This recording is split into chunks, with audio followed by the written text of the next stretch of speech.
오늘 모든 일에 감사하십시오라는 제목으로 함께 말씀 나누도록 하겠습니다. 제가 벌써 감사 설교가 이제 벌써 5번째입니다. 계속 설교 준비를 하면서 말씀을 준비하면서 제가 스스로에게 좀 물어봤던 것 같아요. 너는 얼마나 감사하면서 사니? 너는 얼마나 감사하면서 사니? 여러분 보시기엔 제가 얼마나 감사하면서 살고 있는 것 같아 보이십니까?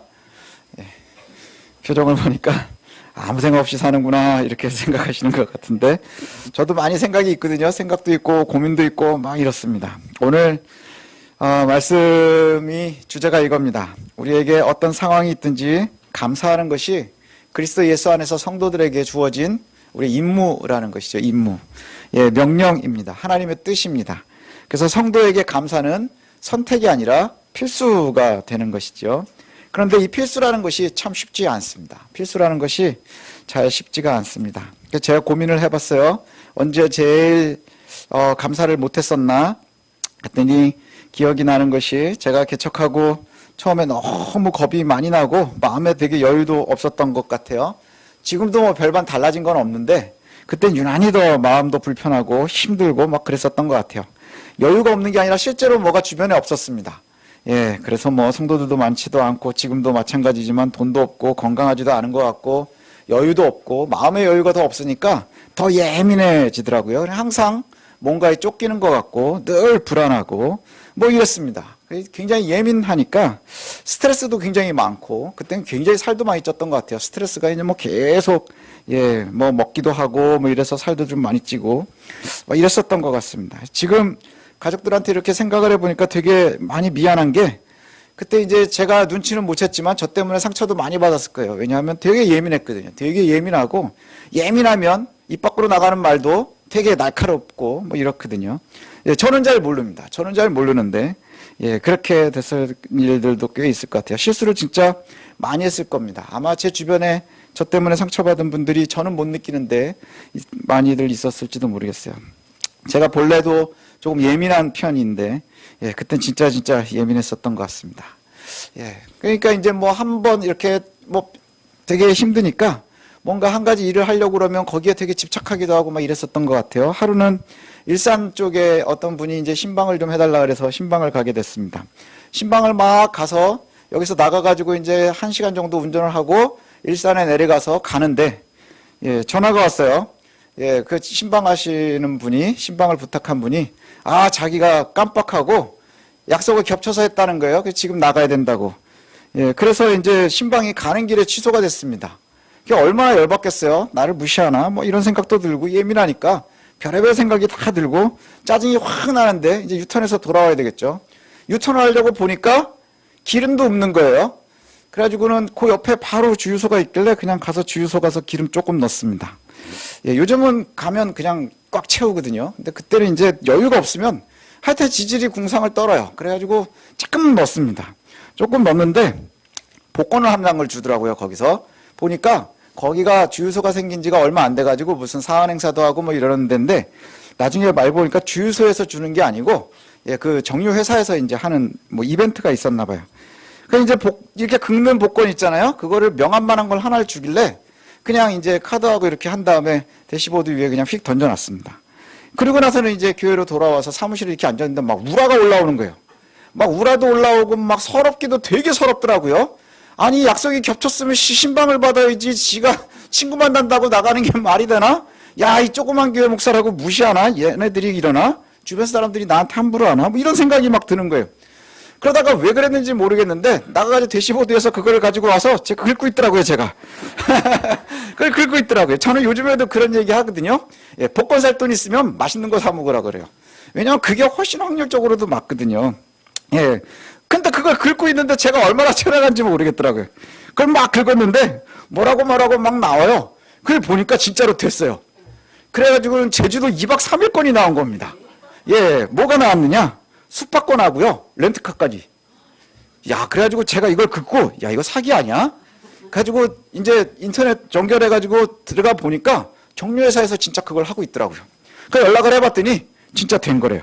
그래가지고 2박 3일 숙박권인데 차를 조금 큰 거를 하면 좀 숙소를 펜션에서 하고, 그 다음에 조그만 차를 하면 이제 호텔에서 방을 잡아주고 뭐 이러는 거예요. 야, 야, 이런 일이 나한테도 있네? 그리고는 이제 그때는 제가 이제 미국에서 이렇게 온 지 얼마 안 돼가지고 항공사 마일리지가 좀 있었어요. 그래가지고 저희 부부하고 아기들 둘하고 이렇게 4명은 이렇게 공짜로 이제 갈 수 있는 항공권이 되겠더라고요. 그래가지고 이렇게 저렇게 막 알아보고 하니까 그게 됐어요.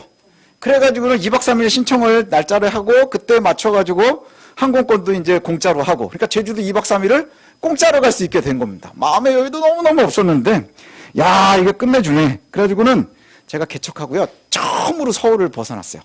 예, 놀러. 뭐 다른 일이 아니라 진짜로 이제 여행한다고 처음으로 이제 일상을 벗어났습니다. 근데 신기한 게 뭐냐면 지금 기억하면 그때 제주도 여행 기억이 별로 없어요. 예, 굉장히 독특했을 텐데 기억이 한 개도 나지 않습니다. 한 가지 딱 기억나는 거는 뭐냐 하면요.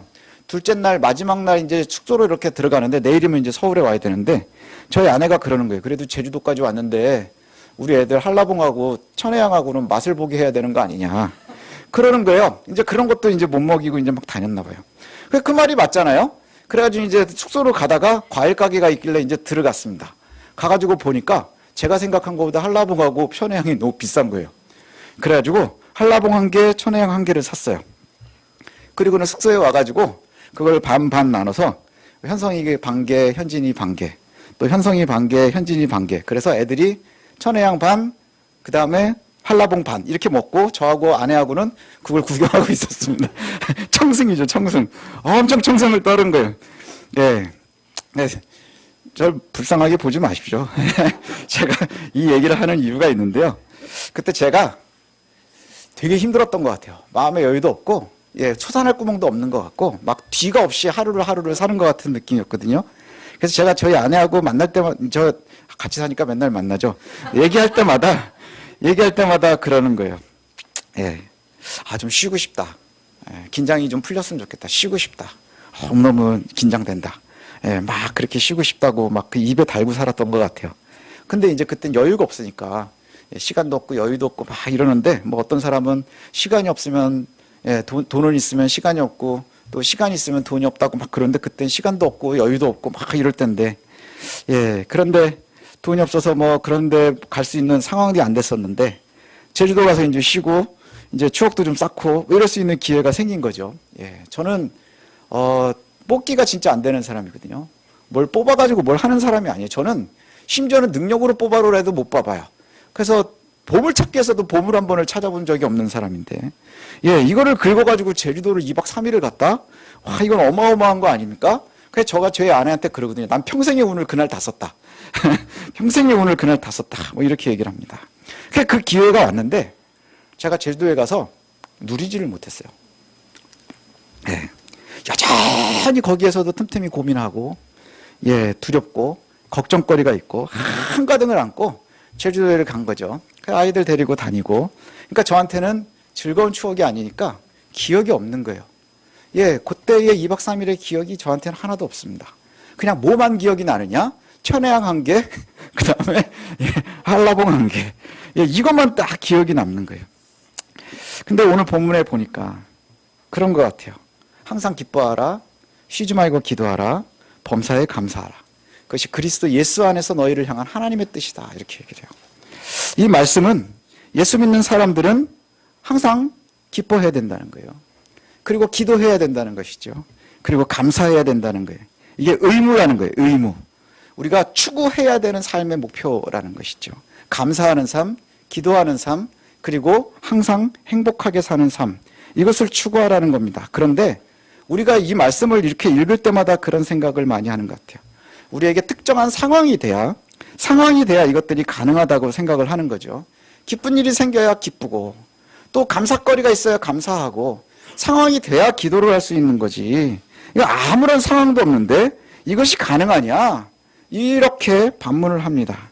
그런데 분명히 우리가 오해할 수 없도록 이렇게 얘기합니다. 항상 기뻐하라. 항상 기뻐하라. 쉬지 말고 기도하라. 범사에 감사하라. 기쁘고 좋을 때만이 아니라 힘들고 어려운 순간을 우리가 살아가면서 그때마다 항상 감사하라는 거죠. 우리에게 숙제인 거예요. 도전이고요. 예, 성도가 예수 믿는 사람들은 하나님 삶을 산다고 하면 그게 숙제고 도전이라는 것이죠. 그리스도 예수 안에서 하나님의 뜻이라는 말이 어떤 의미일까요? 하나님의 뜻이라는 말이 어떤 의미일까요? 우리에게 숙제인 거예요. 우리에게 숙제. 너 내가 이렇게 해주면 이렇게 해라. 이게 아니고요. 넌 항상 기뻐해야 돼. 넌 항상 기도해야 돼. 항상 감사해야 돼. 특정 상황이 아니라 항상 그와 같아야 된다는 거죠. 제가 왜 청승서로 썼던 15년 전 제주도 얘기를 했느냐 하면 제가 항상 입에 달고 산 게 그거였거든요. 하나님 저 좀 쉬었으면 좋겠어요. 너무 힘들어요. 항상 긴장하고 있으니까 예민해지고 막 스트레스도 많이 받고 머리도 맨날 아프고요. 예, 너무너무 힘든데 저에게 맨날 하는 말이 그거였어요. 쉬었으면 좋겠고 예, 좀 재충전이 됐으면 좋겠고 그랬다는 것 같죠. 그런데 제가 지금 생각해보면 그때 기뻐할 줄을 몰랐어요. 기도하는 법도 잘 몰랐고요. 감사하는 법도 잘 몰랐습니다. 예, 우리는 항상 기쁨의 조건은 기쁨이 작을 때도 항상 기뻐해야 돼요. 항상 감사해야 돼요. 근데 우리가 그걸 잘 못했다는 거죠. 기도는 항상 무시로 해라 이렇게 얘기를 하죠. 제가 하나님 나 좀 쉬었으면 좋겠습니다. 나 좀 조금만 여유가 있었으면 좋겠습니다. 요거 좀 해결이 됐으면 좋겠습니다. 이렇게 우리가 항상 기도하죠. 근데 우리가 기도를 뭐라고 합니까? 하나님과의 대화다. 우리의 삶의 호흡이다. 이렇게 얘기를 합니다. 대화건 호흡이건 대화는 어떤 사람들이 말을 잘하는 건가요? 대화를 잘하는 사람은요. 얘기하지만 잘 듣는 게 대화를 잘하는 겁니다. 호흡을 잘하는 건 들숨날숨이 끊임없이 이어져야 호흡이 되는 겁니다. 여러분 지금부터 숨을 참고요. 계속 호흡을 해보십시오. 호흡을 하는데 들이마시기만 해보십시오. 예, 아주 행복해질지도 모릅니다. 예, 또 계속 내쉬기만 해보십시오. 예, 아마 행복하지 않을 겁니다. 예,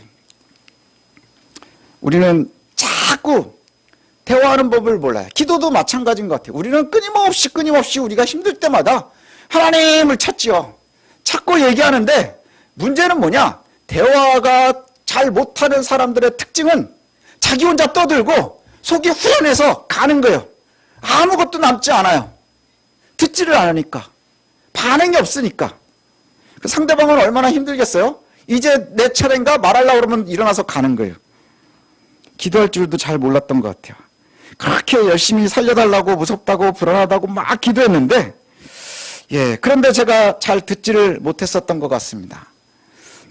그리고 지금 생각해보면 참 감사거리도 많았었던 것 같거든요. 근데 감사를 잘 못했었던 것 같아요. 지금 생각하면 그 초창기에 제가 감사거리가 있어요. 분명히 감사할 만한 내용들이 있습니다. 좋은 사람들 옆에 붙여주셨었고 그 다음에 그때마다 넉넉하진 않아도 제가 하루 세끼 굶은 적 한 번도 없거든요. 근데 항상 감사하지 못했던 것 같아요. 알아하지 못하고 항상 불안해하고. 제가 지금도 하는 제일 큰 후회가 뭐냐? 그때 한라봉하고 천혜향을 몇 개 더 샀어야 되는 거예요. 예, 그게 제가 보기에 여유가 없으니까 정말 그렇지 지금 생각하면 못 살 게 아니었거든요. 뭐 얼마인지도 기억이 잘 안 나요. 되게 비싸면 한 10,000원 하지 않았겠어요? 그러면 제주도 공짜로 갔는데 그걸 2만 원에 하나씩 사느니 한 2개, 3개 더 사서 저희 아내도 먹였어야 됐어요. 그런데 그걸 못한 이유가 뭐냐? 그런 기쁨과 감사를 놓치고 있었기 때문인 것 같아요. 저는 지금도 그렇게 생각을 하거든요. 그때 하나님께서 저에게 쉬라고 주신 기회였던 것 같아요. 쉬라고 주신 기회였던 것 같아요. 그리고 저에게는 정말 그게 별거 아닌 것 같지만 저에겐 초자연적인 방법 아닙니까? 제 인생에 긁어서 처음이자 마지막으로 뭔가가 됐었던 그날이거든요. 제가 말씀을 준비하다 그런 생각을 했어요. 야, 이게 천혜향을 하나 더 못 먹고 한라봉을 한 개를 못 먹었으니 다행이지. 이게 하나님께서 주신 더 큰 기회였으면 우리는 되게 많은 걸 놓칠 수도 있었겠죠. 그렇죠. 혹시 놓친 것이 천혜향 하나가 아니고 한라봉 하나가 아니면 얼마나 지금 더 안타까울까. 저는 요 얘기를요 생각날 때마다 주변에 있는 사람들한테 합니다. 아마 우리 집사님들도 몇 분은 들은 적이 있으실 거예요. 예, 틈나는 대로 사람들한테 이 이야기를 하거든요. 그리고는 그 이달 이후로 제가 아내한테 그래요. 얘기하면 나 쉬고 싶다 힘들다 이거보다 우리는 얘기하다가 그런 얘기 많이 합니다. 여기까지 온 게 다 하나님 은혜지. 그죠? 여기까지 온 게 다 하나님 은혜지. 왜냐하면 입으로 자꾸 말하니까 감사거리가 끊어지지 않는 거예요. 그것이 우리가 사는 길인 것 같습니다. 23절을 보니까 이렇게 말씀합니다. 23절. 평강의 하나님이 친히 너희를 온전히 거룩하게 하시고 또 너희의 온 영과 혼과 몸이 우리 주 예수 그리스도께서 강림하실 때에 흠없이 보존되기를 원하노라. 예. 이 배경을 좀 살펴보면 데살로니가 교회는 우리가 좀 알고 있는 것처럼 박해 중에도 믿음을 잘 지킨 교회였습니다. 데살로니가 교회는 바울이 전도를 하면서 교회를 세우고요. 얼마 안 있다가 바로 도망가야 됐었던 교회예요. 그래서 복음을 전해서 교회는 세웠는데 양육하지 못하고 빨리 도망을 갔습니다. 왜냐하면 쫓아오던 유대인들이 너무너무 박해를 해서요. 근데 이게 한번 그 데살로니가 교회를 한번 생각해 보십시오. 야, 바울이 와가지고 전도를 해서 이제 예수님을 믿겠다고 초신자들을 모아놨는데 그런데 바울은 도망간 거예요. 그리고는 박해하는 유대인들만 남은 겁니다. 그래서 그 안에서 유대인들한테 계속 박해받으면서 자기네들은 생활의 터전이 거기니 박해받으면서 그냥 거기서 사는 거예요. 얼마나 원망이 많았겠어요. 야, 바울한테 복음을 듣질 않았으면 마음이라도 편하게 살지. 그런데 자기는 도망가고 우리만 남은 거 아닙니까? 그 바울이 생각을 할 때 얼마나 이 데살로니가 교회를 생각할 때마다 마음이 무거웠겠어요. 그래서 자기의 믿음의 아들이라고 하는 디모데를 급하게 데살로니가를 보내서 걔네들 어떤지 좀 잘 보호하라고 그리고 좀 잘 양육하라고 보냈습니다. 그리고 나서는 나중에 들은 얘기는 보니까 잘 버티고 있다는 거예요. 정말 잘 버티고 있다는 거예요. 박해받고 무시당하고 막 이러고 있는데 거기서 자기네들의 신앙생활은 잘 지키고 있다는 거죠. 근데 문제가 뭐냐? 그런데 그 믿음이 흔들리기 시작을 한 거예요. 왜 흔들리기 시작을 했느냐? 그러면 바울의 복음에 의하면 자기네들이 들은 복음에 의하면 이제 예수님 다시 오실 거고 우리가 부활을 갖다가 기대하고 하나님 주실 은혜를 갖다가 기대하면서 살아야 되는데 예수님이 곧 오실 것 같았는데 예수님 오시고 다시 재림하시기 전에 우리 할아버지가 먼저 돌아가셨어요. 우리 아버지가 먼저 돌아가신 거예요. 이 사람들 어떻게 해야 되지? 뭐 이런 생각을 하는 사람들이 있으면서 기대가 큰 만큼 막 굉장히 고통스러워하는 사람들도 많아졌고요. 또 하나는 예수님 곧 오실 거야 그러니까 사람들이 무슨 생각을 하면서 살았냐면 곧 오실 거니까 지금 이 땅에서 사는 건 별 큰 문제도 안 되는 거야. 그래서 방종하면서 사는 거예요. 일도 안 하고 매일매일 흥청망청하면서 살아가는 거예요. 신앙은 진짜 잘해요. 교회 매일매일 와서 예수님을 열망하면서 다시 오실 날을 막 기다리면서 사는데 어떤 사람은 그 열망이 깨지면서 막 고통이 커지고 어떤 사람들은 일상생활을 갖다가 다 포기하고 아주 이상한 신앙생활을 하고 있다는 거죠. 거기에다 대고 지금 이야기를 하는 거예요. 거기에 너네들이 잘하고 있어. 그런데 우리가 여기에서 사는 동안에 주님 다시 오실 날이 언젠지 잘 모르니까 우리가 이곳에서 사는 동안에 우리가 어떻게 살아가는 것이 옳은 거니? 하고 맨 마지막으로 주는 결론의 말씀이 오늘 본문이에요. 너희가 항상 기뻐하면서 살아야 돼. 그리고 항상 기도해야 돼. 그리고 항상 감사하면서 살아야 돼. 이렇게 말씀해요. 근데 어떻게 하면 기뻐하고 감사하고 기도할 수 있느냐 하는 거죠. 그것을 놓치지 않는 방법이 뭐겠느냐 하는 겁니다. 그리고 19절부터 22절에서 뒤에 따라 나오는 말씀을 우리가 집중해 볼 필요가 있는 것 같아요. 성령을 소멸하지 말라. 19절에 이렇게 얘기해요. 너희가 성령을 소멸하지 말라. 이 말은 더 직역을 하면 내 안에 있는 성령의 불을 끄지 말라 이 얘기입니다. 성령의 불을 끄지 말라. 제어하지 말라는 거죠. 우리는 항상 우리의 상황이나 여건을 놓으면서 주변에 내가 처해져 있는 것을 놓고 그것 때문에 성령의 사역을 갖다가 자꾸 자제시킨다는 거예요. 염려가 크고 그다음에 불신을 키우고 의심을 키우면서 성령의 사역을 방해한다는 것이죠. 제가 왜 천혜향을 하나를 더 못 먹었을까요? 이게 기회라는 걸 놓친 거예요. 범사에 하나님께서 나에게 주신 기회였을 거예요. 특별한 게 아니더라도 아마 쉴 수 있는 기회를 그때 제주도 사건이 아니더라도요. 제가 중간중간에 쉴 수 있는 사건들이 여러 가지가 있었을 겁니다. 근데 못 누리는 거예요. 왜 그랬을까요? 성령을 신뢰하지 못하니까. 우리 삶 속에는요. 항상 성령께서 우리에게 뜨거운 마음으로 불과 같이 계시는데 그것을 갖다가 놓치니까요. 왜 놓칠까요? 20절에 예언을 멸시하기 때문일 겁니다. 예언을 멸시하지 말라 이렇게 얘기를 해요. 바울이 얘기하는 예언은요. 미래를 갖다가 미리 점치는 그것을 얘기하는 게 아니고요. 말씀을 얘기하는 겁니다. 하나님의 말씀을. 우리에게 주신 성경 말씀을. 성경이 우리의 실생활에 아무 연관도 없는, 관련도 없는 말들만 맨날 늘어오는 것 같죠. 근데 성경은 예배할 때 잠깐 쓰는 책이 아니라 실제로 우리가 살아가는 삶의 길을 알려주고 있어요. 실제로 그렇습니다. 하나님의 나라까지 가는 그 삶이 지금 오늘 나의 한 걸음 한 걸음부터 알려주고 있다는 거예요. 근데 우리가 되게 무시 많이 합니다. 보려고도 하지 않고 귀 기울이려고도 하지 않습니다. 우리는 기도 열심히 하는 거에는 되게 예민해요. 근데 그게 기도가 우리가 말하고 하나님의 말씀을 듣고 묵상하는 게 아니라 나 할 말 다 하면 열심히 기도했다고 생각하죠. 그리고 하나님께서 말씀하실 기회를 주지 않아요. 들으려고 하지 않아요. 여러분 한번 생각해 보십시오. 여러분들 자녀들이 뭘 많이 요구한단 말이죠. 그래서 다 들어준 다음에 그렇구나 하고 얘기하려고 그러는데 지는 다 얘기했다고 방문 열고 나가버리면 이런 싸가지 없는 게 어디 있어요. 그렇지 않습니까? 근데 우리가요 그런 신앙을 해요. 그런 신앙을 해요.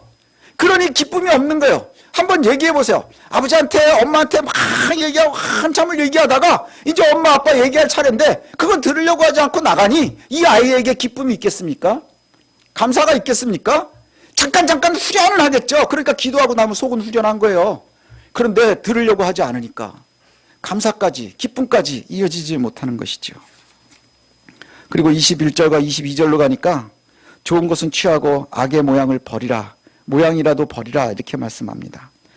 하나님의 말씀대로 살아가는 것이 기쁨과 기도와 감사가 끊어지지 않는 길입니다.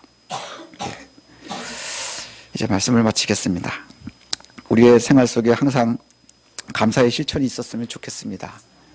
감사의 실천이 있었으면 좋겠습니다. 저와 여러분의 일상 속에서 또 그리고 우리가 속해 있는 모든 공동체 속에서 항상 기뻐하고 쉬지 않고 기도하고 그 다음에 범사에 감사하는 그런 삶을 살기를 소원합니다.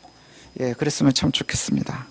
자꾸 예민하게 나의 처지에만 눈 돌리지 마십시오. 우리가 예언을 멸시하면 안 됩니다. 하나님의 말씀을 무시하면 안 됩니다. 또 우리가 성령을 소멸해서는 안 됩니다. 하나님께서 원하시는 그것들을 우리가 잘 바라보는 것이 중요합니다.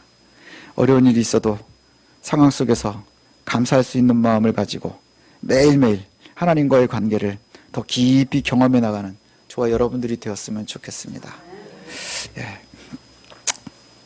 변치 않는 하나님을 좀 믿었으면 좋겠습니다. 변하지 않는 하나님. 그리고 우리가 살아갈 때마다 우리가 고백하는 것처럼 정말로 항상 우리를 바라보시고 또 우리를 위해서 일하시고 지금도 일하시는 하나님. 우리가 알아차리지 못해서 일하지 않는다 생각하는 건 우리가 손해보는 일 아니겠습니까? 이제 정말로 감사가 챌린지가 되어져가는 이 시대에 정말로 우리의 삶이 되었으면 좋겠습니다. 감사와 기쁨이 차고 넘치는 저와 여러분들의 삶이 하나님의 말씀 안에서 또 성령의 사역 안에서 그리고 우리가 또 주의 말씀을 잘 묵상하면서 그 속에서 열매 맺고 살아갈 수 있는 저와 여러분들 되시기를 원합니다.